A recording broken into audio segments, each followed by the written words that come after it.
میں نے کپڑے میں لپیٹ کر اپنی کمرے کے ساتھ باندھ لیے۔ میں دن کے وقت بھی سرائے سے باہر نہیں نکلتا تھا، سرائے کے احاطے کے اندر ہی رہتا تھا۔ مجھے ہر لمحے خطرہ لگا ہوا تھا کہ کابوس کی بدروح مجھ پر جادو کر کے مجھے کسی نئی مصیبت میں پھنسا نہ دے۔ تیسری رات تھی، چاند نکلا ہوا تھا۔ میں سرائے کے بڑے دروازے کے پاس بیٹھا خاموش چاندنی رات کا لطف لے رہا تھا کہ اتنے میں سرائے میں سے ایک بوڑھی عورت نکلی۔ وہ کبڑا تھی، بڑی بوڑھی تھی اور لاٹھی کے سہارے چل رہی تھی۔ ایک بار وہ چلتے چلتے گر پڑی۔ میں جلدی سے اس کے پاس گیا، اسے اٹھایا اور پوچھا، ماں جی آپ کو کہاں جانا ہے؟ مجھ میں بھی کسی طلسم کے اثر سے یہ صلاحیت پیدا ہو چکی تھی کہ جس طرح میں اشپری لوگوں کی زبان سمجھنے بولنے لگ گیا تھا، اسی طرح میں اس زمانے کی تمام ترقی یافتہ قوموں کی زبانیں سمجھنے بولنے لگا تھا۔ اس کا پہلا تجربہ مجھے مصر کی سرائے میں ہوا تھا، جہاں اس وقت کی تمام ترقی یافتہ قوموں کے تاجر سوداگر لوگ موجود تھے۔ چنانچہ میں فرعونوں کے زمانے کی مصری زبان بھی بول اور سمجھ لیتا تھا۔ بوڑھی عورت نے کانپتی ہوئی آواز میں کہا، بیٹا میں اپنے پوتے کی تلاش میں یہاں آئی تھی۔ کسی نے مجھے بتایا تھا کہ وہ بابل شہر سے ایک قافلے کے ساتھ آ رہا ہے، مگر افسوس کہ میرا پوتا مجھے نہیں ملا۔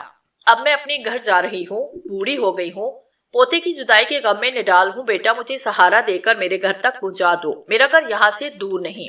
مجھے اس بوڑھی عورت پر رحم آیا۔ میں نے اس کا ہاتھ پکڑا اور کہا، چلو ماں جی میں تمہیں تمہارے گھر تک چھوڑ آتا ہوں۔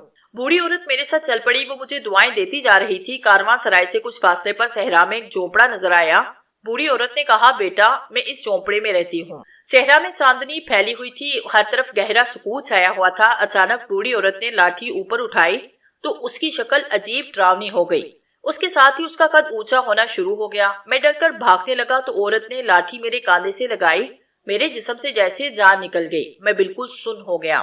اس عورت کا قد چھوٹا ہوتا گیا، پھر وہ بالکل ایک سائے کی طرح ہو گئی۔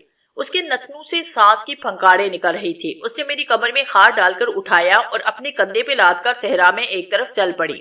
وہ بن مانس کی طرح جھک کر دوڑتی ہوئی چل رہی تھی۔ میں بے جان جسم کی طرح اس کے کندھے پہ لٹک رہا تھا۔ کاہن جادوگر نے مجھ پہ اپنا جادو کا حملہ کر دیا تھا اور یہ عورت اسی کی بیچی ہوئی چڑیل یا جادوگرنی تھی۔ وہ تیز تیز دوڑ رہی تھی اور ریت کے ٹیلوں پر بڑی تیزی سے چڑھ کر دوسری طرف اتر جاتی تھی۔ خدا جانے وہ مجھے کہاں لے جا رہی تھی۔ میں نے اپنے جسم و روح کی پوری قوت ارادی کو جمع کر کے 2-3 بار اس کے چنگل سے نکلنے کی کوشش کی، لیکن میرا جسم میرا ساتھ نہیں دے رہا تھا۔ وہ بالکل بے جان سا ہو گیا تھا۔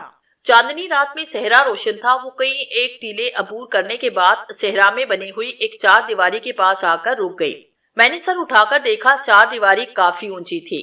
اچانک عورت کا قد دوبارہ اونچا ہونے لگا۔ وہ 50 فٹ اونچی دیوار سے بھی بلند ہو گئی۔ پھر اس نے مجھے اپنے ہاتھوں میں اٹھایا اور دیوار کی دوسری جانب پھینک دیا۔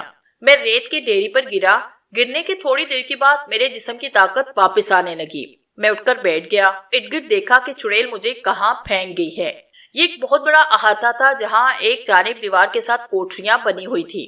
میں نے ایک آدمی کو دیکھا جو کوٹری سے نکل کر رینگ رینگ کر چل رہا تھا۔ وہ چند قدم چلنے کے بعد بیٹھ گیا۔ میں اٹھ کر اس کے پاس گیا تو دیکھا کہ اس آدمی کے پاؤں میں لوہے کی موٹی زنجیر پڑی ہوئی تھی۔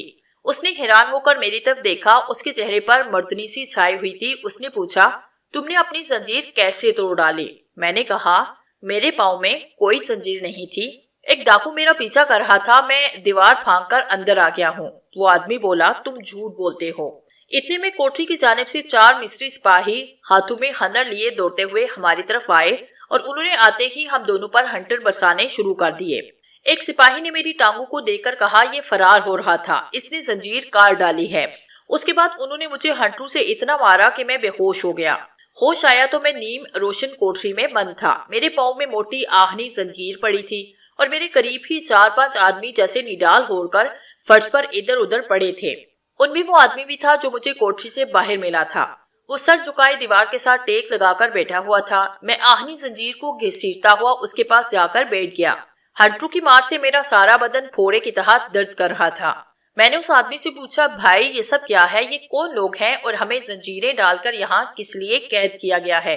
آدمی نے آہستہ سے سر اٹھا کر میری طرف دیکھا اور مردہ آواز میں بولا، میرا نام سالوس ہے، ہم لوگ فرعون مصر کے غلام تھے، فرعون مر گیا، ہمیں دن نکلنے پر فرعون کے ساتھ ہی احرام میں زندہ دفن کر دیا جائے گا تاکہ ہم فرعون کی اگلی زندگی میں بھی اس کی خدمت کریں۔ کیا تم بھی دربار شاہی کے کوئی غلام ہو؟ میں نے کہا، نہیں، میں شاہی دربار کا غلام نہیں، میں تو مسافر ہوں۔ ڈاکو مجھے قتل کرنا چاہتے تھے۔ میں ڈر کر بھاگا اور کسی طرح دیوار پھانک کر اندر آ گیا۔ سالوس بولا اب تم یہاں سے باہر نہیں جا سکو گے، تمہیں بھی ہمارے ساتھ زندہ دفن کر دیا جائے گا، اس لیے تمہارے پاؤں میں بھی سپاہیوں نے زنجیر ڈال دی ہے۔ مجھے یاد آیا میں نے قدیم فراعنہ مصر کی تاریخ میں پڑھا تھا کہ جب کوئی فرعون مر جاتا تھا تو اس کے ساتھ اس کے غلاموں کو بھی زندہ دفن کر دیا جاتا تاکہ وہ فرعون کی اگلی زندگی میں اس کی خدمت کریں۔ مصر کے جن اہرام کی کھدائی ہوئی تھی وہاں اہرام کے اندر فرعون کے تابوت کے پاس کچھ انسانی ہڈیوں کے پنجر بھی دریافت ہوئے تھے۔ یہ ان غلاموں کے پنجر تھے جنہیں فرعون کے تابوت کے ساتھ ہی اہرام میں زندہ دفن کر دیا گیا تھا۔ احرام بند ہونے کے بعد یہ بد نصیب دگ گڑنے سے مر گئے۔ کاہن جادوگر کی بدروح نے اس دفعہ بڑا کاری وار کیا تھا۔ اگر میں بھی غلاموں کے ساتھ احرام کے اندر زندہ دفن کر دیا جاتا ہوں تو میرے لیے وہاں سے نکلنے کا کوئی راستہ نہیں تھا۔ کروڑوں من پتھروں کے نیچے احرام میں بند میرے باہر نکلنے کا سوال ہی پیدا نہیں ہوتا تھا۔ مجھے فرعون کی روح یا کوئی نیک دل غیبی عورت کی روح بھی وہاں سے باہر نکال نہیں سکتی تھی۔ کاہن جادوگر کابوس کی مجھے ہلاک کرنے کی یہ بڑی کارگر تدبیر تھی۔ کوٹری میں صرف ایک دیا جا رہا تھا، دروازے پر لوہے کا تنگ سا جنگلہ گرا ہوا تھا، وہاں سے فرار ہونا ناممکن تھا۔ ویسے بھی میرے پاؤں میں لوہے کے موٹے کڑے کے ساتھ بندھی ہوئی آہنی زنجیر پڑی تھی۔ میں بھی انتہائی مایوسی کے عالم میں سر جھکا کر بیٹھا رہا۔ ابھی صبح نہیں ہوئی تھی کہ 4-5 سپاہی اندر آئے، انہوں نے ہنٹر برساتے ہوئے ہمیں اٹھایا اور جانور کی طرح ہانک کر کوٹری سے باہر لے گئے۔ باہر ایک چھکڑے پر لوہے کا بہت بڑا پنجرا لدا ہوا تھا۔ ہم 6-7 آدمیوں کو اس پنجرے میں بند کر دیا گیا اور چھکڑا چل پڑا۔ صحرا میں کچھ دیر سفر کرنے کے بعد چھکڑا ایک احرام کے پاس آ کے رکا۔ ہم سب زنجیروں میں جکڑے جا چکے تھے۔ وہاں سپاہیوں کا ایک مسلح دستہ موجود تھا۔ ہمیں پنجرے میں ہی بند رکھا گیا اور سپاہی چھکڑے کے ارد گرد پہرے پر کھڑے ہو گئے۔ صبح ہو گئی تھی، اتنے میں ایک طرف سے ڈول، تاشوں اور نکریوں کی آوازیں آنے لگی۔ سورج نکل آیا تھا، چاروں طرف روشنی پھیلی ہوئی تھی۔ میں نے دیکھا کہ ایک بہت بڑا جلوس جو نیلے اور زرد رنگ کے جھنڈے لہرا رہے تھے ایک طرف سے احرام کی طرف چلا رہا تھا۔ جلوس قریب آیا تو دیکھا کہ آگے آگے 10-12 سر منڈے کاہن تھے جو منتر پڑھتے قدم قدم چل رہے تھے۔ ان کے پیچھے سپاہیوں کا دستہ تھا، اس کے پیچھے سیاہ فام غلاموں نے ایک تابوت اٹھا رکھا تھا۔ تابوت پر سنہری چادر پڑی تھی جس پر کنول کے پھول رکھے تھے۔ یہ فرعون مصر کا تابوت تھا۔ اس کے پیچھے درباری سر جھکائے چل رہے تھے، اس کے پیچھے شاہی محل کی عورتیں وغیرہ تھی، ان کے پیچھے بھی سپاہیوں کے دستے تھے۔ یہ فرعون مصر کا جنازہ تھا۔ جب یہ جلوس ہمارے قریب سے گزرا تو سپاہیوں نے ہمیں بھی پنجرے سے باہر نکالا اور جنازے کے پیچھے چلانے لگے۔ ہماری دونوں جانب آگے اور پیچھے نیزے ہاتھوں میں لیے تیر کمان کندھوں سے لٹکائے سپاہی چل رہے تھے۔ ہمیں سے جو کوئی نکاہت کی وجہ سے گر پڑتا سپاہی اسے ہنٹر مار مار کر اٹھا کر دوبارہ کھڑا کر دیتے۔ فرعون کا جنازہ احرام کے اندر جانے والے ڈہلوان راستے پر سے گزر رہا تھا۔ یہ راستہ احرام کی سرنگ میں داخل ہو جاتا تھا۔ ہم غلام بھی زنجیروں میں جکڑے ہوئے فرعون کے جنازے کے ساتھ ہی احرام کی سرنگ میں داخل ہو گئے۔ سرنگ میں دونوں جانب دیواروں کے ساتھ مشعلیں جل رہی تھی۔ کاہن منتر پڑھتے آگے آگے جا رہے تھے۔ یہ جلوس احرام کے اندر ایک چوکور کمرے کے دروازے کے باہر رک گیا۔ یہ چوکور کمرہ فرعون کا مقبرہ تھا۔ یہاں پہلے سے ہی فرعون کے استعمال میں آنے والی بے شمار چیزیں دیوار کے ساتھ لگا کر رکھی ہوئی تھی۔ ان میں سونے کا ایک تخت، سونے کا رتھ، شراب کے پیالے، فرعون کی تلواریں، نیزے اور برتن اور ہیرے جواہرات کے زیورات بھی تھے۔ فرعون کے تابوت کو اندر لے جا کر چبوترے پہ رکھ دیا گیا۔ ہم غلاموں کو ابھی دروازے کے باہر رکھا گیا۔ دروازے کا کوئی پٹ یا کواڑ نہیں تھا۔ بھاری اور موٹی موٹی پتھر کی سلوں کی دیوار میں ایک چوکور سوراخ تھا جس میں سے فرعون کے تابوت کو اندر لے جایا گیا۔ کاہن مذہبی رسومات ادا کرنے لگے، اونچی آواز میں منتر پڑھے جا رہے تھے۔ فرعون کے تابوت کے باہر اس کا سونے کا مجسمہ بنا ہوا تھا۔ جب تمام رسومات پوری ہو گئی تو ہم 7 غلاموں کو بھی کمرے میں لے جایا گیا۔ ہمیں زنجیروں سمیت چبوترے کے باہر کو نکلے ہوئے آہنی کڑوں کے ساتھ باندھ دیا گیا۔ زنجیروں کے ساتھ جوڑ کر بڑے بڑے ہتھوڑوں کے ضرب میں آپس میں جوڑ دیے گئے۔ تمام کاہن کمرے سے باہر نکل گئے۔ اب اس احرام میں ہم 7 غلام تھے جو بے بسی کی حالت میں چبوترے کے ساتھ آہنی زنجیروں سے بندھے ہوئے تھے، اور یا پھر فرعون کا تابوت تھا۔ جب سب لوگ کمرے سے نکل گئے تو ایک سپاہی نے باہر کی جانب دیوار کے ایک طاق میں لٹکتی ہوئی زنجیر کو پکڑ کر پوری طاقت سے نیچے کھینچا۔ زنجیر کے گرتے ہی دروازے کے اوپر سے پتھر کی ایک بہت بڑی سل آہستہ آہستہ نیچے گرنا شروع ہو گئی۔ پتھر کی یہ سل ایک بہت بڑا بلاک تھا جو نیچے آ رہا تھا۔ نیچے آتے آتے وہ دروازے کی دہلیز میں جو لمبا اور گہرا سوراخ تھا اس کے اندر 2 فٹ تک گھس گیا۔ اس کے ساتھ ہی احرام کی دیوار بند ہو گئی۔ چونکہ میرا تعلق 20ویں صدی عیسوی کے جدید ترین سائنسی دور سے تھا، اس لیے میں جانتا تھا کہ اب یہ احرام ہزاروں برس بعد ہی کھلے گا۔ میں ایک طرح سے ہزاروں برس بعد کھلنے والی قبر میں زندہ دفن ہو گیا تھا، اور کوئی بھی انسان پتھر کی سلوں سے بند کی گئی قبر کے اندر ہزاروں برس تو کیا بمشکل ایک دن بھی زندہ نہیں رہ سکتا۔ یہی حال احرام کا ہوا۔ احرام کے اندر جو آکسیجن پتھر کی سل کے گرتے ہی ہمارے ساتھ بند ہو گئی تھی، وہ ہمارے سانس لینے سے آہستہ آہستہ ختم ہونا شروع ہو گئی۔ ہم 7 آدمی تھے، ہم تابوت والے چبوترے سے بندھے ہوئے تھے۔ فرعون کے تابوت کے سرہانے زیتون کے تیل کا بڑا سا چراغ جل رہا تھا۔ سالوس مجھ سے 5 فٹ کے فاصلے پر چبوترے سے بندھا ہوا تھا۔ اس نے چراغ کی طرف اشارہ کر کے مجھے بتایا کہ یہ چراغ 50 سال تک جلتا رہے گا، اس کے بعد بجھ جائے گا۔ میں نے کہا لیکن اس وقت تک ہم میں سے کوئی بھی زندہ نہیں ہوگا، بلکہ ہم تو 1-2 دن میں ہی دم گھٹنے سے مر جائیں گے۔ میرے سوا سارے غلام زندگی سے مایوس ہو چکے تھے اور چبوترے کے ساتھ ٹیک لگائے سر نیچے کیے بیٹھے موت کا انتظار کرنے لگے۔ صرف میں ابھی تک وہاں سے فرار ہونے کے بارے میں سوچ رہا تھا۔ میں نے سالوس سے پوچھا، جس دروازے سے گزر کر ہم احرام کے اندر آئے ہیں، اس طرف کے تو سارے راستے پتھر کی بھاری سلیں گرا کر بند کر دیے گئے ہوں گے، لیکن کیا احرام کی جنوبی دیوار کی طرف سے کوشش کر کے ہم کوئی پتھر ہٹا کر فرار کا راستہ تلاش نہیں کر سکتے؟ سالوس بولا، احرام کی جنوبی دیوار بھی 50 مربع فٹ کے بھاری پتھروں سے چنی گئی ہے، اور یہ دیوار تکونی شکل میں محراب کے اوپر 500 فٹ تک چلی گئی ہے۔ یہاں سے فرار ہونے کے خیال کو دل سے نکال دو اور دیوتاؤں کو یاد کرو۔ باقی 5 غلاموں پر موت سے پہلے ہی موت کی کیفیت طاری ہو چکی تھی۔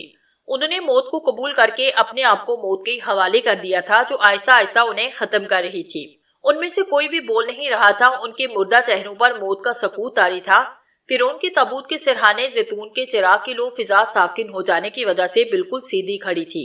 آگ کی یہ لو بھی فضا میں سے آکسیجن کو تیزی سے ختم کر رہی تھی۔ مجھے ایسے لگتا تھا کہ میں بھی ان غلاموں کے ساتھ ہی بھوک پیاس اور آکسیجن کے نہ ہونے سے بے ہوش ہونے کے بعد بے شعوری کے عالم میں موت کی آغوش میں چلا جاؤں گا۔ کاہن جادوگر قابوس کا یہ حربہ بے حد کامیاب ثابت ہو رہا تھا۔ وقت کا وہاں کچھ پتہ نہ چل رہا تھا۔ ہمیں سورج نکلنے کے بعد احرام میں دفن کیا گیا تھا۔ کچھ دیر تک مجھے احساس رہا کہ اب دن کے 10 بجے ہوں گے، اب 11 بج رہے ہوں گے۔ اس کے بعد یہ احساس بھی ختم ہو گیا اور میں موت اور زندگی کے درمیان خلا میں معلق ہو گیا۔ وہاں ہمارے لیے کھانے پینے کو کچھ بھی نہیں رکھا گیا۔ اگر رکھا بھی گیا ہوتا تو ہم زنجیروں میں بندھے تھے، چبوترے سے 2 فٹ بھی دور نہیں جا سکتے تھے۔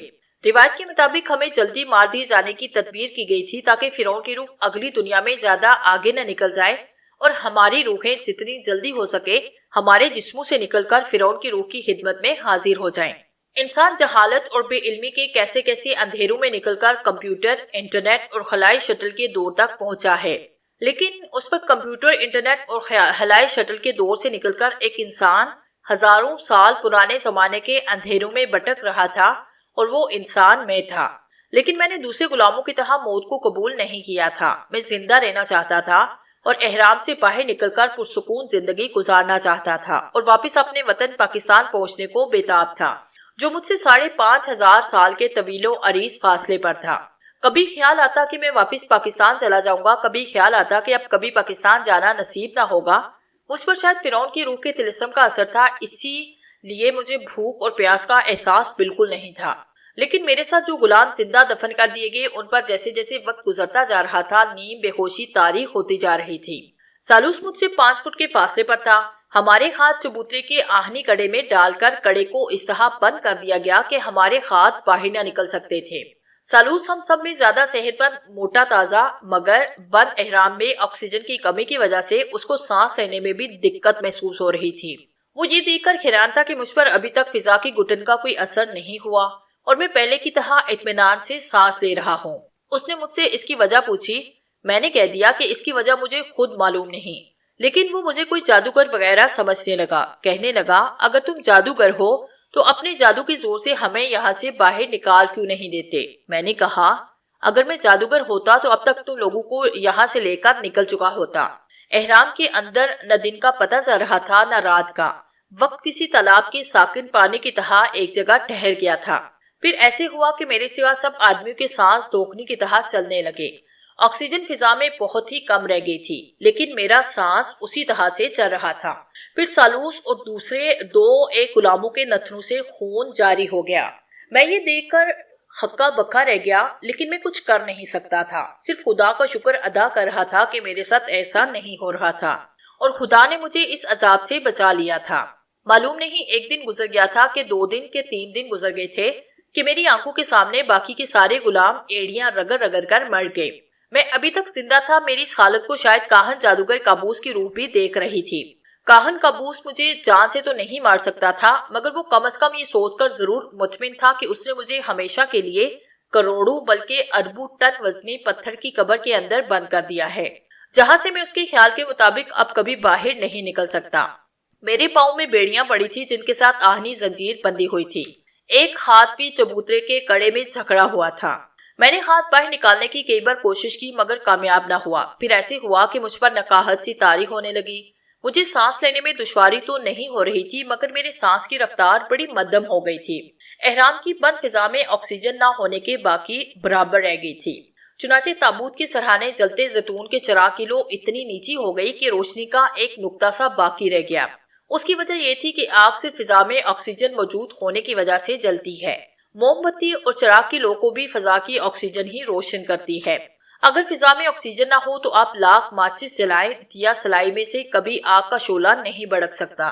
اس لیے کہا جاتا ہے کہ اللہ نے کرۂ ارض پر زندگی کی نشوونما کی خاطر اپنے فضل و کرم سے کام لے کر آکسیجن کے ساتھ دوسری ایسی گیسیں بھی پیدا کر دی جو آگ کو بجھا سکتی ہیں۔ اگر کرۂ ارض پر صرف آکسیجن ہی آکسیجن ہوتی تو ایک بار لگائی ہوئی آگ یا ایک بار لگی ہوئی آگ تا قیامت تک نہ بجھتی۔ احرام میں زیتون کے چراغ کی لو بہت دھیمی ہو جانے کی وجہ سے پہلے ہی بہت کم روشنی تھی، لیکن جب چراغ کی باقی ماندہ لو بھی بجھ گئی تو احرام میں گپ اندھیرا چھا گیا۔ اب وقت کے ساتھ ہر نظر آنے والی شے بھی نظروں سے غائب ہو گئی اور مجھے محسوس ہوا کہ میں 2 دنیاؤں کے درمیان کسی تاریک خلا میں لٹک کر رہ گیا ہوں۔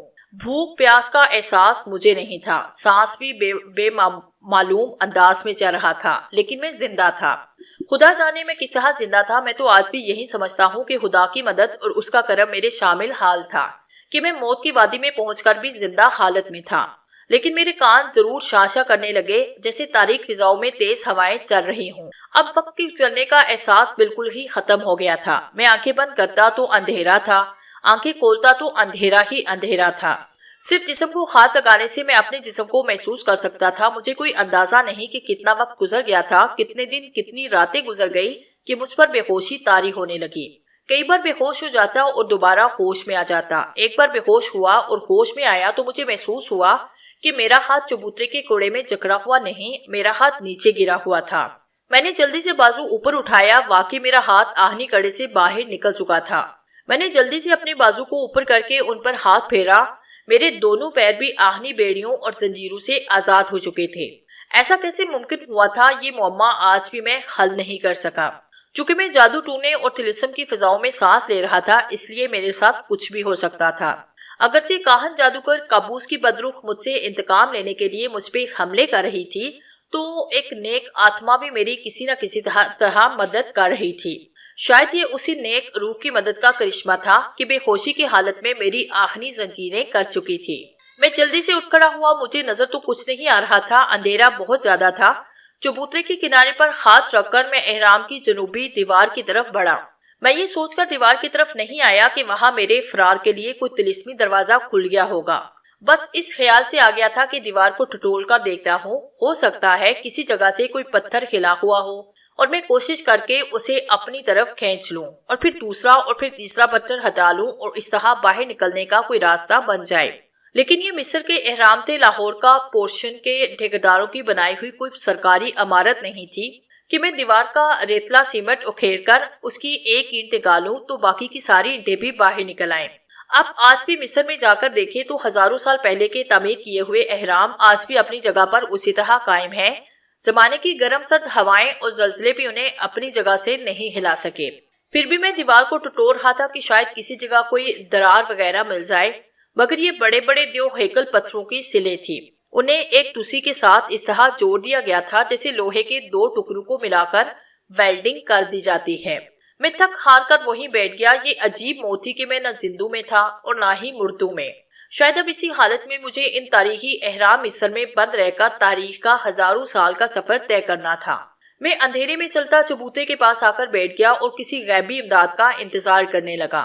نہ جانے میں کتنی دیر تک یوں سر جھکائے بیٹھا تقدیر کی ستم ظریفی اور ستم رانیوں پر غور و فکر کرتا رہا کہ اچانک مجھے ٹھک ٹھک کی آواز سنائی دی۔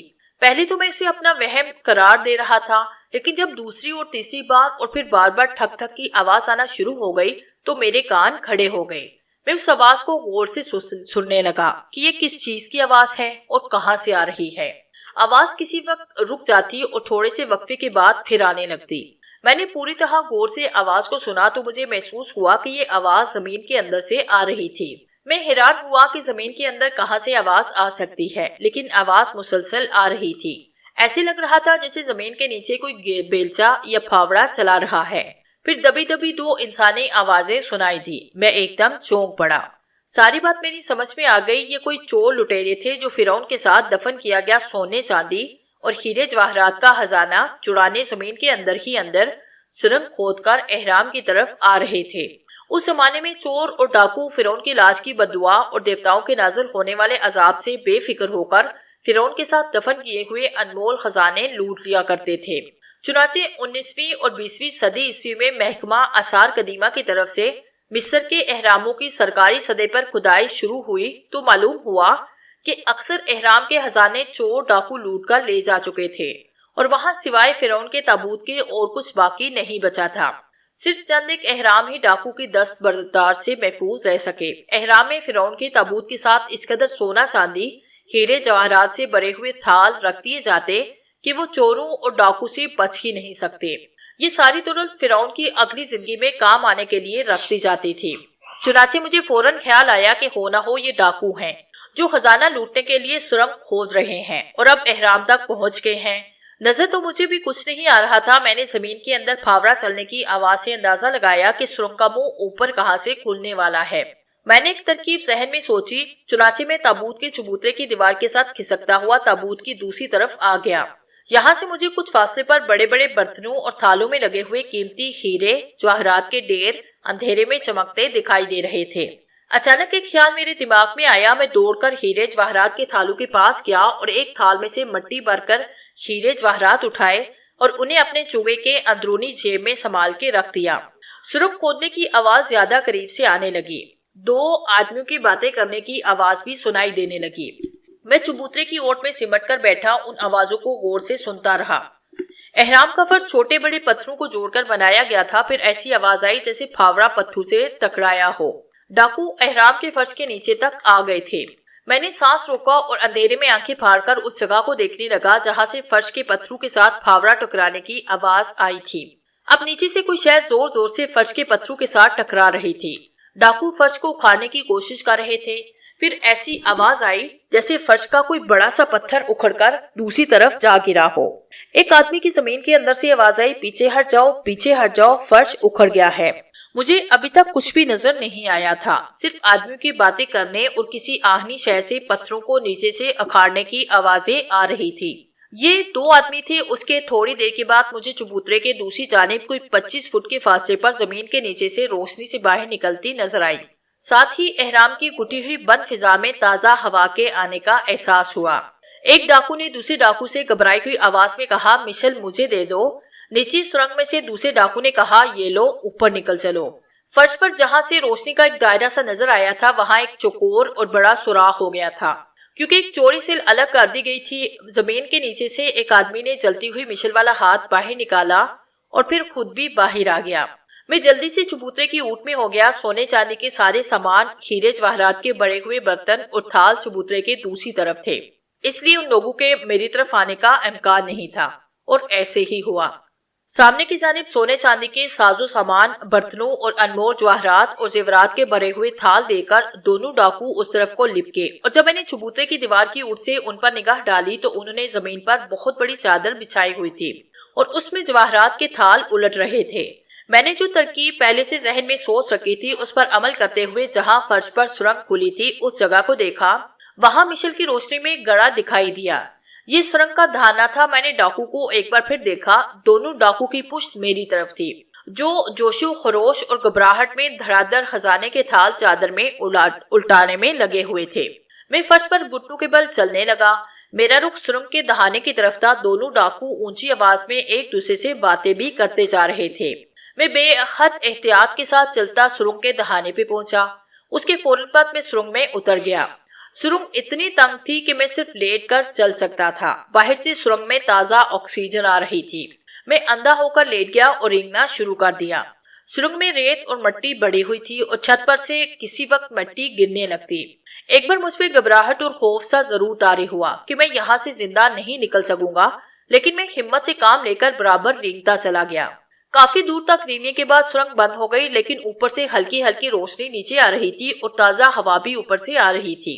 اوپر سرنگ کا دہانا تھا۔ ڈاکو نے وہاں سے سرنگ کھودنی شروع کی تھی۔ کوئی 7-8 فٹ کا گڑھا کھود کر سرنگ کو آگے کھودنا شروع کیا تھا۔ میں گڑھے میں آ کر کھڑا ہو گیا، اوپر دیکھا۔ میں آپ کو بیان نہیں کر سکتا کہ جب میں نے گڑھے کی شگاف میں سے اوپر آسمان پر تارے چمکتے دیکھے تو خوشی سے میرے دل کی کیا حالت تھی۔ بس ایسے لگ رہا تھا کہ میں زندگی میں پہلی بار تاروں بھرے آسمان کو دیکھ رہا ہوں۔ اس کے تھوڑی دیر کے بعد میں سرنگ کے باہر تھا۔ میں نے پیچھے مڑ کر دیکھا، فرعون کا احرام مجھ سے کوئی 150 فٹ کے فاصلے پر تھا۔ صحرائی رات کا آسمان ستاروں سے چمک رہا تھا۔ ستاروں کی روشنی میں صحرا کے ٹیلے اور دور کھڑے احرام صاف نظر آ رہے تھے۔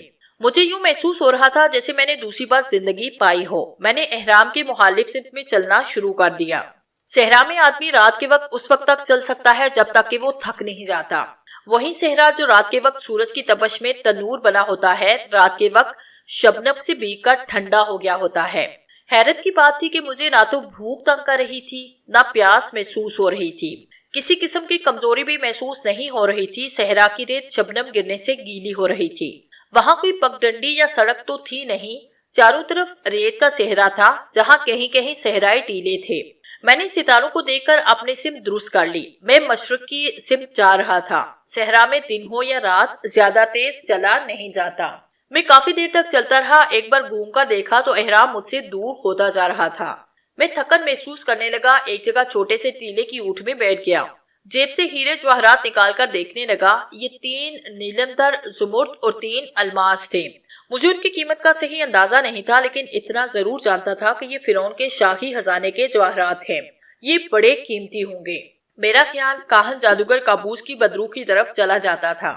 مجھے خطرہ ضرور لگا تھا کہ اگر اس نے اپنے طلسم کے ذریعے یہ معلوم کر لیا کہ میں اس کے جال سے نکل گیا ہوں اور احرام مصر سے فرار ہونے میں کامیاب ہو گیا ہوں تو وہ مجھے چھوڑے گا نہیں اور پہلے سے زیادہ کاری وار کرے گا۔ لیکن یہ سوچ کر تھوڑی تسلی بھی ہو رہی تھی کہ کاہن جادوگر قابوس مجھے ہمیشہ کے لیے احرام میں بند کر کے میری طرف سے مطمئن ہو گیا ہوگا کہ اب میں زندگی بھر وہاں سے باہر نہیں نکل سکوں گا اور یوں میری حالت مردوں سے بھی بدتر ہو جائے گی۔ شاید یہی وجہ تھی کہ ابھی تک اس کی طرف سے مجھ پر کوئی مصیبت نازل نہیں ہوئی تھی، لیکن اب میں بہت محتاط ہو گیا تھا۔ بوڑھی عورت کے خوفناک سلوک سے مجھے کافی سبق مل چکا تھا۔ میری یہی خواہش و کوشش تھی کہ جہاں تک ممکن ہو سکے کاہن جادوگر قابوس کے علاقے یعنی فرعونوں کے مصر سے نکل جاؤں۔ میں مشرق کی جانب سفر کر رہا تھا اور میرے حساب سے اس کے آگے اس زمانے کے ملک ایران کی سلطنت کی حدود شروع ہو جاتی تھی، لیکن ایران کافی دور تھا اور وہاں تک صحرا میں پیدل سفر کرنا ناممکن تھا۔ میں چاہتا تھا کہ راتوں رات ستاروں کی روشنی اور صحرا کی ٹھنڈک میں جتنی دور تک سفر کر سکتا ہوں کر لوں۔ صبح ہونے کے بعد دھوپ میں تو سفر نہیں کر سکتا۔ چلتے چلتے میں ایک صحرائی ٹیلے کی دوسری طرف پہنچا تو دیکھا کہ کچھ فاصلے پر ستاروں کی روشنی میں ایک قافلہ چلا جا رہا ہے۔ اونٹوں کی ایک لمبی قطار تھی جو آہستہ آہستہ چلی جا رہی تھی۔ میں جلدی جلدی چلنے کی کوشش کرتا ہوا قافلے کے پاس پہنچا۔ قافلے کا گائیڈ آگے آگے تھا۔ میرے پوچھنے پر معلوم ہوا کہ یہ قافلہ ملک ایران کو ہی جا رہا تھا۔ میں نے قافلے کے رہنما کو ایک زمرد دیا۔ وہ زمرد دے کر حیران بھی ہوا اور خوش بھی بہت ہوا۔ مجھے بعد میں معلوم ہوا کہ وہ زمرد اتنا قیمتی تھا کہ میں اسے بیچ کر 1000 اونٹ خرید سکتا تھا۔ میر کارواں نے مجھے خالی اونٹ پر بٹھایا، مجھے پانی پلایا اور قافلہ روانہ ہو گیا۔ 6-7 راتوں کا سفر طے کرنے کے بعد قافلہ ایران کی حدود میں داخل ہوا۔ اس زمانے کے ایران کے دارالحکومت کا نام میں بھول گیا ہوں۔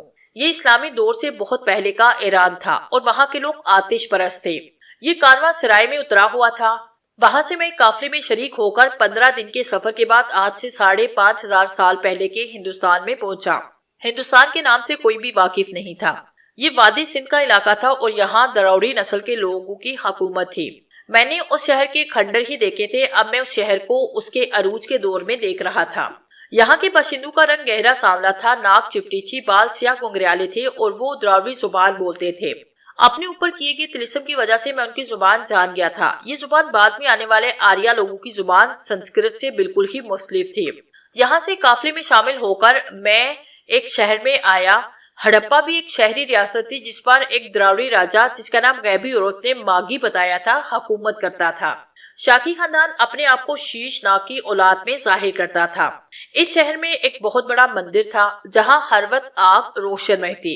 پورن ماشی کی رات کو سامپو کا بادشاہ جو ان لوگوں کا دیوتا تھا اور سونے کی چوکی پر بیٹھ جاتا، شاہی پجاری اسے سونے کے پیالے میں دودھ پیش کرتا، دیوداسیاں اس کے سامنے رقص کرتی۔ جناتری نام کی رقاصہ دیوداسی سامپو کے دیوتا کے آگے اوریا رقص پیش کر کے اپنی عقیدت کا اظہار کرتی۔ مجھے جناتری نام کی اسی دیوداسی سے ملنا تھا۔ یہ سب کچھ مجھے غیبی عورت نے بتایا تھا۔ جناتری دیوداسی کی مدد سے مجھے میرے تعویذ کا سراغ ملنا تھا۔ ہڑپا شہر کے گرد اونچی فصیل تھی۔ شہر فصیل کے اندر آباد تھا۔ بازار کشادہ مگر گلیاں تنگ تھی۔ دو دو تین تین منزلہ مکان تھے جو لکڑی اور پختہ اینٹوں سے بنائے گئے تھے۔ دن کے وقت گھوم پھر کر میں نے شہر کے سب سے بڑے مندر کا پتہ معلوم کر لیا۔ مندر کی 3 منزلیں تھی۔ درمیان میں ایک بہت بڑا صحن بنا تھا جس کے وسط میں اونچی جگہ پر آگ جل رہی تھی۔ یہ پجاری اور مہنت ارد گرد بیٹھے منتر پڑھتے ہوئے آگ یعنی اگنی دیوی کی پوجا پاٹ کر رہے تھے۔ میں مندر کے ایک ستون کے ساتھ لگ کر بیٹھ گیا۔ میں جناتری دیوداسی کے بارے میں پتہ کرنا چاہتا تھا کہ کیا وہ اسی مندر کی دیوداسی ہے اور اسے کہاں ملا جا سکتا ہے۔ اتنے میں ایک دیوداسی تھالی میں پوجا کے پھول رکھے آتی دکھائی دی۔ میں جلدی سے اٹھ کر اس کے پاس گیا۔ اس کی زبان میں اس سے جناتری دیوداسی کے بارے میں پوچھا۔ اس نے مجھے اوپر سے نیچے تک دیکھا اور پوچھا، تمہیں جناتری سے کیا کام ہے؟ میں نے کہا، میں ملک بابل سے اس کی ایک سہیلی کا خاص پیغام لے کر آیا ہوں جو مجھے اسے پہچانا ہے۔ دیوداسی کہنے لگی، کل پورن ماشی کی رات ہے۔ رات کو شیش ناگ دیوتا کی پوجا ہوگی اور جناتری رقص کرے گی۔ تم کل ہی اسے مل سکتے ہو، آج اسے کسی سے ملنے کی اجازت نہیں۔ میں نے رات ہڑپا شہر کی ایک سرائے میں گزاری۔ دوسرا دن شہر کے بازاروں میں گھوم پھر کر گزار دیا۔ رات کو مندر میں خوب روشنی ہو رہی تھی، مشلیں جا رہی تھی، گھنٹیاں اور ڈول بج رہے تھے۔ لوگ بڑی تعداد میں شیش ناگ کی پوجا کرنے چلے آ رہے تھے۔ میں بھی ایک طرف ہو کر بیٹھ گیا۔ سونے کی چوکی بچھا دی گئی۔ شاہی پجاری اشوک پڑھ رہا تھا۔ کافی دیر تک وہ اشلوک پڑھتا رہا، پھر اچانک ایک جانب سے ایک کالا ناگ بڑی شان سے پھن اٹھائے سونے کے ایک بڑے پیالے میں سے نکل کر چوکی پہ آ کر بیٹھ گیا۔ یہ شیش ناگ تھا۔ اس نے پھن اٹھا رکھا تھا۔ اس کے سر پر سفید اور سرخ رنگ کا ایک چھوٹا سا تاج تھا۔ سب لوگ شاہی پجاری سمیت اس کے آگے جھک گئے۔ پھر شاہی پجاری نے سونے کے پیالے میں دودھ ڈال کر شیش ناگ کو پیش کیا۔ سانپ نے پھن سکیڑ کر اپنا منہ پیالے میں ڈالا اور سارا دودھ پی گیا۔ دودھ پینے کے بعد اس نے دوبارہ پھن پھیلایا اور 2-3 بار پھنکارا۔ اس کی پھنکار سن کر پجاری اور دوسرے لوگ نعرے لگانے لگے۔ ڈول اور گھنٹیاں زور زور سے بجنے لگے۔ 6-7 دیوداستیاں ایک طرف سے رقص کرتی ہوئی آئی اور شیش ناگ کو ہاتھ جوڑ کر پرنام کیا اور دولت کی تھاپ پر رقص کرنے لگی۔ بڑی دیر تک یہ رقص جاری رہا۔ جب رات ڈلنے لگی تو ایک بہت خوبصورت نازک اندام دیوداسی پھولوں کے گہنے پہنے، پاؤں میں گھنگرو پہنے داخل ہوئی۔ اس نے شیش ناگ کے آگے ہاتھ باندھ کر سر جھکایا اور پھر شاہی پجاری کے آگے سر جھکایا اور رقص کرنے لگی۔ اب میں نے غور سے دیکھا تو اس کے جسم پر سوائے پھولوں کے گہنے کے کوئی لباس نہ تھا۔ وہ پھولوں کے گہنے کے نیچے اوریا حالت میں تھی۔ معلوم ہوا کہ یہی جناتری دیوداسی ہے جس کی کھوج میں وہاں تک آیا تھا۔ وہ رقص کرتی ہوئی بار بار شیش ناگ کے سامنے آتی اور کبھی سر جھکا دیتی اور کبھی فرش پر اوندھی لیٹ جاتی۔ یہ رقص کوئی آدھا گھنٹے تک جاری رہا۔ جناتری دیوداسی پسینے میں شرابور ہو گئی۔ آخر رقص ختم ہوا اور جناتری شیش ناگ کو جھک کر پرنام کرتی الٹے قدموں واپس چلی گئی۔ میں اپنی جگہ سے اٹھ کر اس کے پیچھے چل پڑا۔ جناتری دیوداسی کے ساتھ 2 اور دیوداسیاں بھی تھی۔ ان میں سے وہ دیوداسی بھی تھی جو مجھے دن کے وقت مندر میں ملی تھی اور جسے میں نے جناتری کے بارے میں پوچھا تھا۔ جناتری دیوداسی ایک تنگ اور نیم روشن راہداری میں سے گزرتی ہوئی ایک کوٹری میں چلی گئی۔ دونوں دیوداسیاں یہاں اس سے جدا ہو کر آگے چل دی۔ میں ایک ستون کی اوٹ میں چھپ کر کھڑا تھا۔ جب دونوں دیوداسیاں چلی گئی تو میں نے جناتری کی کوٹھی کے دروازے پہ آہستہ سے دستک دی۔ اندر سے جناتری نے پوچھا، کون ہے؟ میں نے کہا، میں بابل کے شہر سے تمہاری ایک خاص سہیلی کا پیغام لایا ہوں اور تم سے ملنے کا خواہش مند ہوں۔ جناتری کی آوازیں، تھوڑا انتظار کرو۔ میں سمجھ گیا کہ وہ کپڑے پہن رہی ہوگی۔ کچھ دیر کے بعد کوٹری کا دروازہ کھلا۔ سامنے جناتری دیوداسی کھڑی تھی۔ اس نے ساڑی وغیرہ پہن لی تھی۔ اس کے ماتھے پر ابھی تک پسینے کے قطرے چمک رہے تھے۔ اس نے پوچھا، میری تو کوئی سہیلی بابل میں نہیں، تم کس کا پیغام لائے ہو؟ میں نے کہا مجھے تمہاری سہیلی کا نام معلوم نہیں، صرف اتنا بتا سکتا ہوں کہ وہ غیبی حالت میں مجھ سے ملی تھی اور اس نے میری جان بچائی تھی۔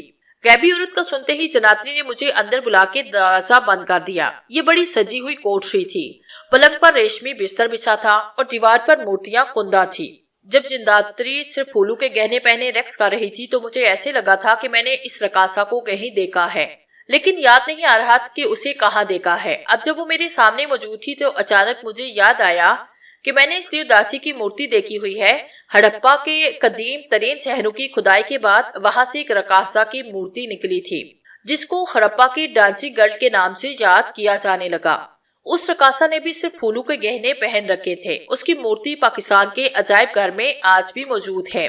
میں دنیا کا واحد انسان تھا جو اس رقاصہ مورتی کو زندہ حالت میں اپنے سامنے بیٹھا دیکھ رہا تھا۔ جناتری پلنگ پر بیٹھ گئی، میں اس کے قریب ایک اونچی چوکی پہ بیٹھا ہوا تھا۔ جناتری دیوداسی نے مجھ سے پوچھا، الکا تمہیں کہاں اور کس سلسلے میں ملی تھی؟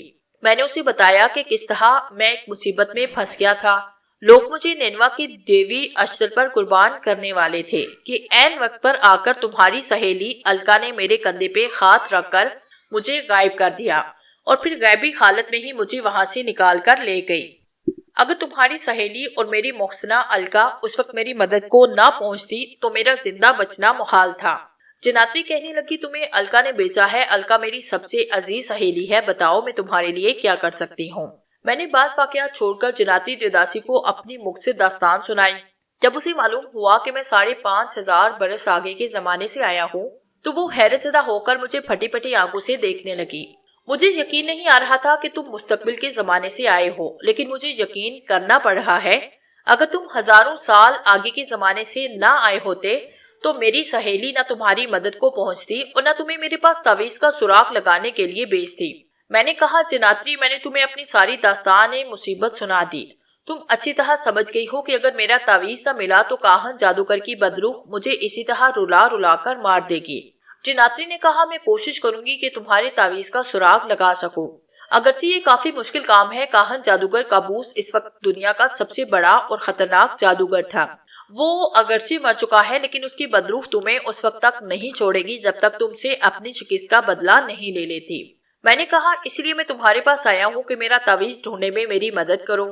ایک بار مجھے میرا تعویذ مل گیا تو نہ صرف یہ کہ میں جادوگر کاہن کی بدروح کے خونی انتقام سے بچ جاؤں گا، بلکہ مجھے پوری امید ہے کہ میں اپنی دنیا میں واپس بھی چلا جاؤں گا۔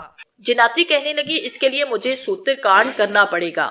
وہ کیا ہوتا ہے؟ میں نے پوچھا۔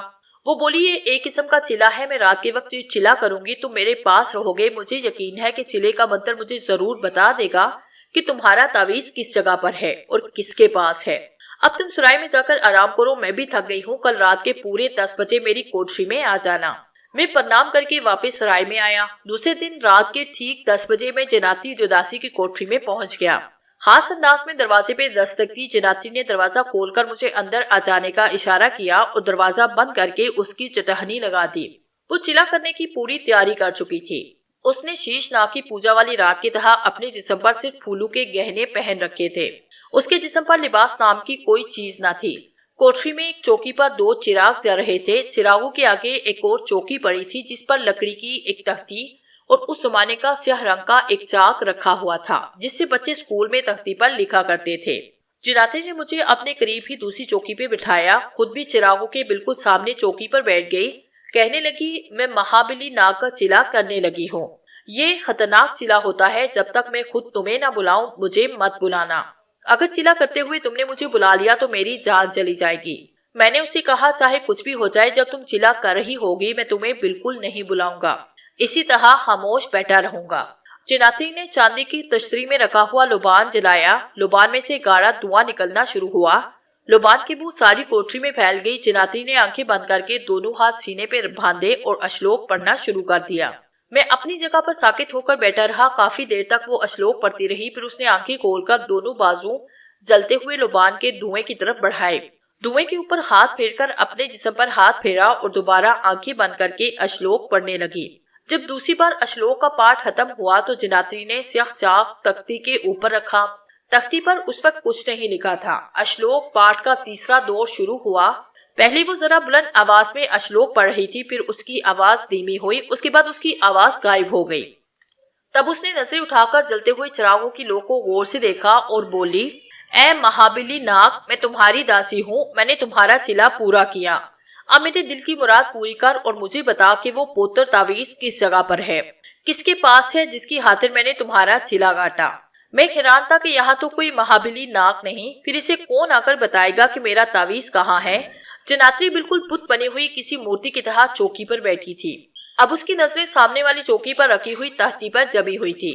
میں بھی تختی کو دیکھ رہا تھا۔ میرا خیال تھا کہ شاید اس تختی پر پردہ غیب سے کوئی طلسمی سانپ نمودار ہوگا اور سانپوں کی زبان میں جناتری کو میرے تعویذ کے بارے میں کچھ بتائے گا، لیکن وہاں سانپ نمودار ہونے کی بجائے ایک اور طلسمی کرشمہ نورما ہوا۔ میرے دیکھتے ہی دیکھتے سیاہ چاک اپنے آپ اوپر کو اٹھا اور اس نے تختی پر کچھ لکھنا شروع کیا۔ چراغوں کی روشنی میں مجھے یہ سب دکھائی دے رہا تھا۔ میں حیرت زدہ ہو کر چاک کو تختی پر کوئی تحریر لکھتے دیکھ رہا تھا۔ چاک بالکل اس طرح لکھ رہا تھا جس طرح کوئی انسان لکھتا ہے۔ میری نظریں تختی پر لکھی جا رہی تحریر پر تھی۔ یہ دراوڑی زبان کی تحریر نہیں تھی۔ دراوڑی زبان کی تحریر کو میں نہ صرف پہچانتا تھا بلکہ اسے سمجھتا بھی تھا۔ یہ کسی اور ہی زبان کی تحریر تھی۔ کوئی غیبی ہاتھ چاک سے تختی پر بائیں سے دائیں جانب چھوٹی چھوٹی بالکل سیدھی لکیریں ڈال رہا تھا۔ کسی وقت لکیر کی بجائے غیبی ہاتھ ایک صفر بھی ڈال دیتا۔ جناتری بھی پورے انمناق کے ساتھ غیبی ہاتھ کو یہ عجیب و غریب تحریر لکھتے دیکھ رہی تھی۔ جب آدھی تختی پر تحریر لکھی جا چکی تو چاک اپنے آپ نیچے گر پڑا۔ جناتری نے دونوں ہاتھ جوڑ کر ایک اشلوک پڑھا اور کہا، بلبل جاؤ، میں مہابلی ناگ کے، تم نے میرے چلے کی راز رکھی، بس جنم جنم کی تمہاری داسی ہوں۔ یہ کہہ کر جناتری دیوی نے سلگتے ہوئے لبان کے اوپر الٹا پیالہ رکھا، میری طرف دیکھا اور بولا، مہابلی ناگ نے وہ راز اس تختی پہ لکھا ہے جس کو حل کرنے میری سہیلی الکا نے تمہیں یہاں بھیجا تھا۔ اس نے تختی اٹھائی اور کہا، یہ 7 دھرتیوں کے نیچے رہنے والے سانپوں، جن بوتوں اور بدروحوں کی زبان ہے۔ اس کو صرف میں ہی پڑھ سکتی ہوں۔ سنو، میں تمہیں بتاتی ہوں مہابلی ناگ نے کیا لکھا ہے۔ میں بڑے اشتیاق سے جناتری دیوداسی کا ایک ایک لفظ سن رہا تھا اور اپنے تعویذ کے بارے میں لکھی ہوئی عجیب و غریب تحریر کا مفہوم معلوم کرنے کو بےتاب تھا۔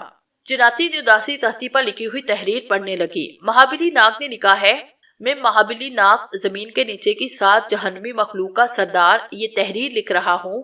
جناتری، تم نے مجھ سے ایک ایسی تعویذ کے بارے میں پوچھا جسے زمین کے نیچے رہنے والی کاہن کابوس کی بدروح نے اپنی ایک روح کو بیچ کر اڑا لیا تھا۔ اس نے یہ تعویذ سمندر پار لکشدویپ کے اگنی جادوگر ردھانا کے حوالے کر دیا تاکہ یہ تعویذ اس کے مالک سے زیادہ دور ہو جائے۔ جادوگر وردھانا نے اس تعویذ کو سرنادیپ کے سانپوں کے جزیرے کی زندہ بدروح کے حوالے کیا، جس نے اس تعویذ کو اپنے پالتو سانپ کی گردن میں ڈال رکھا ہے۔ یہ پالتو سانپ زندہ بدروح کی گردن سے ہر وقت چمٹا رہتا ہے۔ بس یہ ہے وہ راز جو تم نے مجھ سے پوچھا تھا اور جسے کھول کر میں نے بیان کر دیا۔ یہ تھی تختی پر لکھی ہوئی زمین کی گہرائیوں میں رہنے والے سانپوں اور بدروحوں کی زبان کی تحریر۔ جناتری دیوداسی نے تختی ایک طرف رکھی اور کہا، تم نے میری سہیلی الکا کے حوالے سے مجھ سے جو راز معلوم کرنا چاہا وہ میں نے تمہیں بتا دیا ہے۔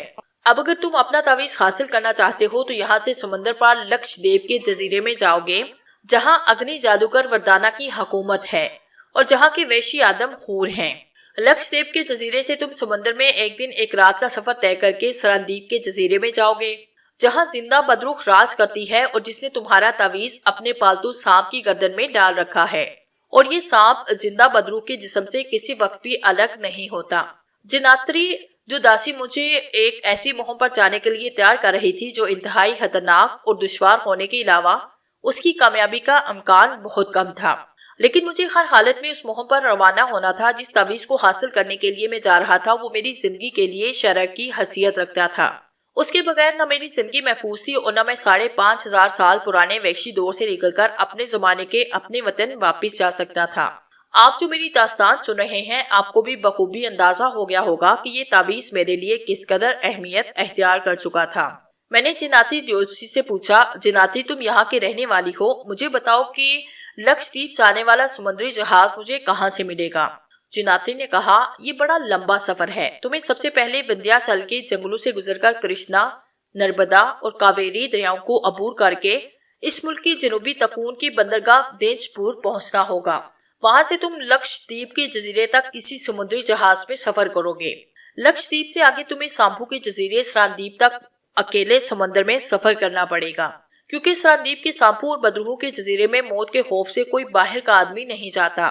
اس خوفناک جزیرے کے بارے میں سب کو معلوم ہے کہ اگر وہاں کوئی انسان جائے گا تو یا تو جزیرے کے سانپ اس کی تکہ بوٹی کر دیں گے، اگر سانپوں سے بچ گیا تو جزیرے کے آدم اور وحشی اسے ہڑپ کر جائیں گے۔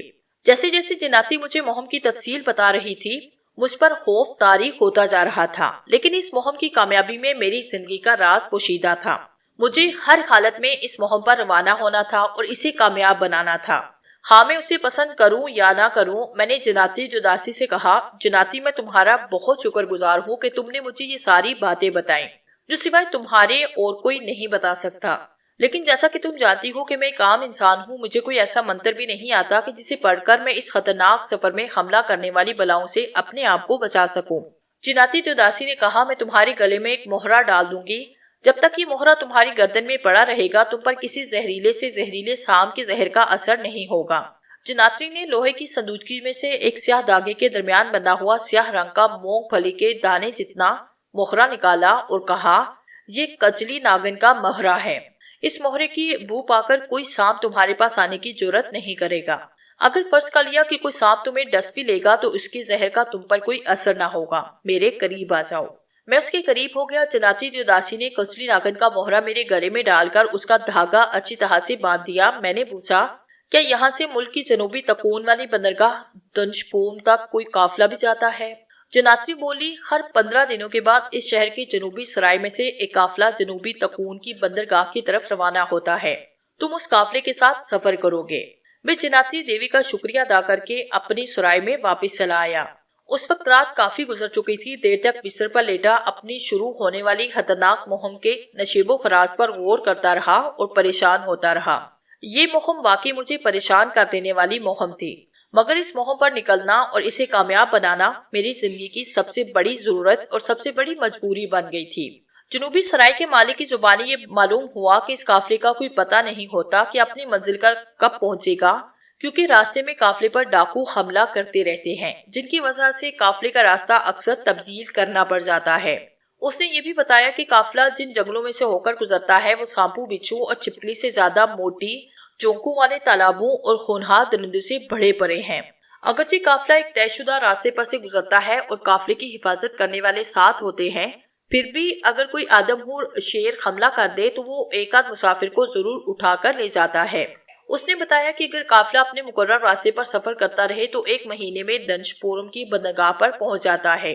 مجھے اپنی تقدیر پر رونا آیا۔ کہاں میں اس دور میں رہتا تھا کہ جہاں جیٹ ہوائی جہاز چند گھنٹوں میں دنیا کے ایک براعظم سے دوسرے براعظم میں پہنچا دیتے تھے، اور سفر میں ایئر ہوسٹس مسافروں کو اعلیٰ قسم کے مشروبات اور کھانے دیتی تھی۔ اور کہاں اب مجھے ڈاکو درندوں اور جونکوں سے بھرے ہوئے تاریک جنگلوں میں 1 مہینے کا پیدل سفر طے کرنا پڑ رہا تھا۔ اس سارے علاقے میں چاندی اور سونے کے چھوٹے اور قیمتی سکے چلتے تھے۔ میں نے 2 ہیرے بیچ کر اس کے عوض سونے چاندی کے کافی سکے حاصل کر کے انہیں ایک تھیلی میں بند کر کے اپنی کمر کے ساتھ باندھ لیا تھا۔ نئے کپڑے اور نئے جوتے بھی خرید کر پہن لیے تھے۔ لمبے کرتے کی جیب میں تھوڑے سے فالتو سونے چاندی کے سکے بھی رکھ لیے تھے۔ حج کی مجھے کوئی فکر نہ تھی، صرف 2 باتوں کی فکر تھی۔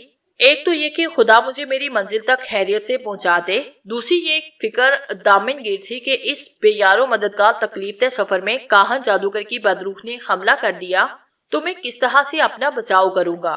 ابھی تک تو میں اپنے دشمن جادوگر کی بدروح سے بچا ہوا تھا، شاید اس لیے کہ ممکن ہے کہ وہ مجھے احرام مصر میں فرعون کے تابوت کے ساتھ دفن کر کے میری طرف سے مطمئن ہو گیا ہو کہ اس نے مجھ سے اپنا انتقام لے لیا ہے۔ لیکن اگر کسی وجہ سے اسے یہ پتا چل گیا کہ میں احرام سے فرار ہونے میں کامیاب ہو گیا ہوں تو وہ ضرور میرا کھوج لگا لے گا اور مجھے اپنے انتقام کا نشانہ بنائے گا۔ بس ایک اللہ کا بھروسہ تھا جو مجھے اس مہم پر لیے جا رہا تھا۔ 5 دن ہرپا شہر کی سرائے میں چھپ کر میں نے گزارا۔ جادوگر کی بدروح کے خوف سے اب میں سرائے سے زیادہ باہر نہیں نکلتا تھا۔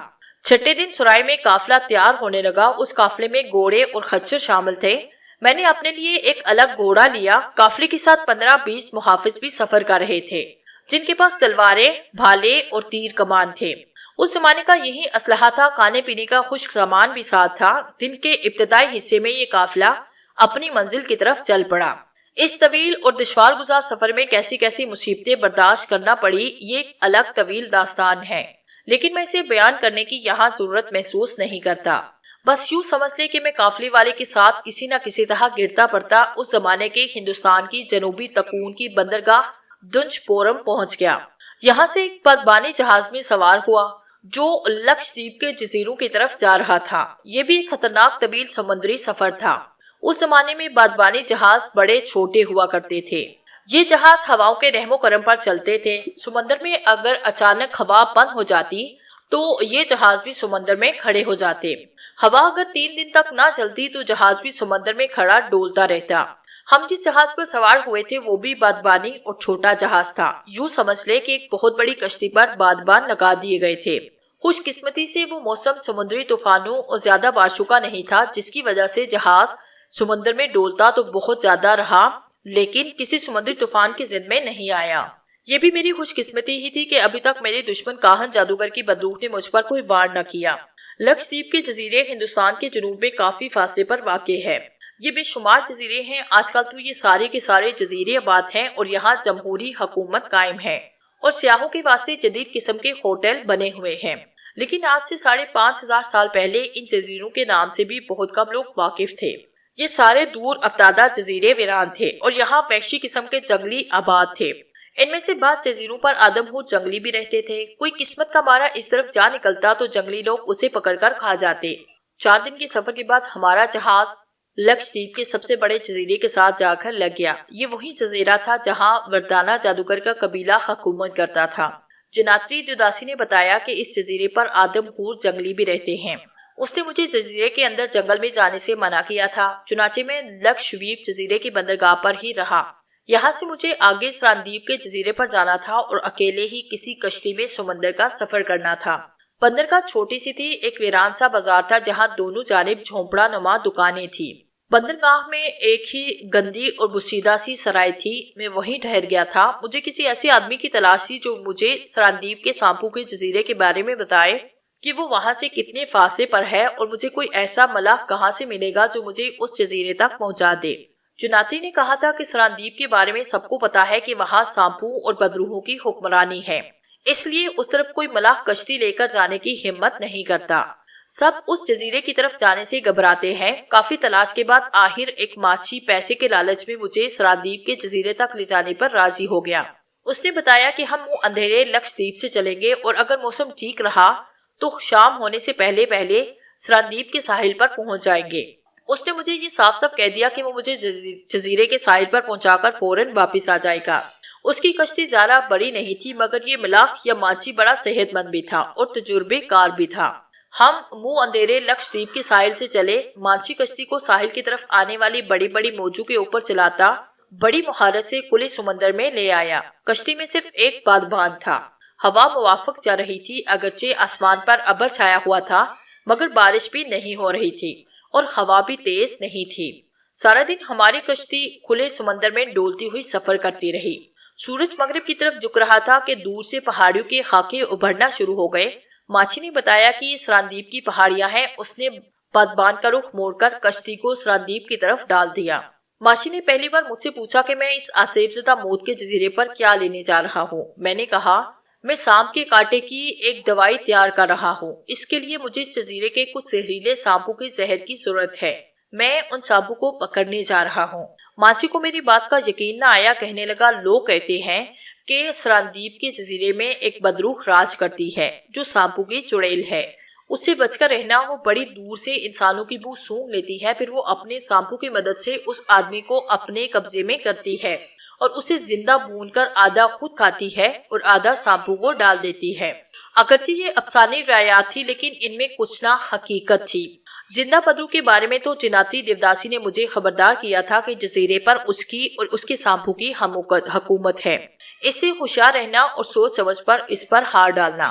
مجھے تو اسی زندہ بدرو کو قابو کر کے اس کی گردن میں چمٹے ہوئے سانپ کے گلے سے اپنا تعویذ اتارنا تھا۔ یہی میری مہم کا اصل مقصد تھا۔ میرے پاس کوئی طلسمی طاقت نہ تھی، صرف جناتری کا دیا ہوا کچلی ناگن کا موہرا میرے گلے میں ضرور تھا جس نے مجھے جزیرے کے سانپوں سے محفوظ رکھنا تھا۔ جناتری نے یہ بھی کہا تھا کہ جزیرے کے اندر جنگل میں کچھ وحشی لوگ بھی رہتے ہیں جو آدمخور ہیں۔ کوئی آدمی وہاں چلا جائے تو یہ آدمخور اسے کھا جاتے ہیں۔ مجھے ان آدمخور جنگلیوں سے بھی بچنا تھا اور کاہن جادوگر کے انتقامی وار سے بھی اپنے آپ کو بچانا تھا۔ سورج ابھی غروب نہ ہوا تھا کہ ہماری کشتی سرادیپ جزیرے کے ساحل پر پہنچ گئی۔ مانچی نے مجھے سمندر کے گھٹنے گھٹنے پانی میں اتارا اور فوراً کشتی کو موڑ کر واپس چلا گیا۔ میں ساحل پر تنہا کھڑا جزیرے کے دور نظر آنے والے درختوں کو دیکھ رہا تھا۔ یہ جزیرہ واقعی چڑیلوں اور بھوتوں کا جزیرہ لگتا تھا۔ نہ کوئی آدم تھا، نہ آدم ذات، پرندہ تک نظر نہیں آتا تھا۔ میں ساحل کے ساتھ چلنے لگا۔ ساحل آگے جا کر ایک طرف کو گھوم گیا، میں ادھر کو ہی مڑ گیا۔ میرے سامنے جزیرے کا دوسرا ساحل تھا۔ یہ ساحل بھی پہلے کی طرح ویران تھا۔ سمندر کی لمبی لمبی لہریں دور دور سے آتی تھی اور ساحل کی ریت پر پھسل کر واپس چلی جاتی۔ جزیرے کے درخت ساحل سے کافی ہٹ کر تھے۔ یہ گھنے درختوں کی ایک اونچی دیوار سی تھی جو جزیرے کے ارد گرد کھڑی تھی۔ سورج سمندر پر کافی نیچے آ گیا تھا اور اس کی ارغوانی کرنیں درختوں پر پڑ رہی تھی۔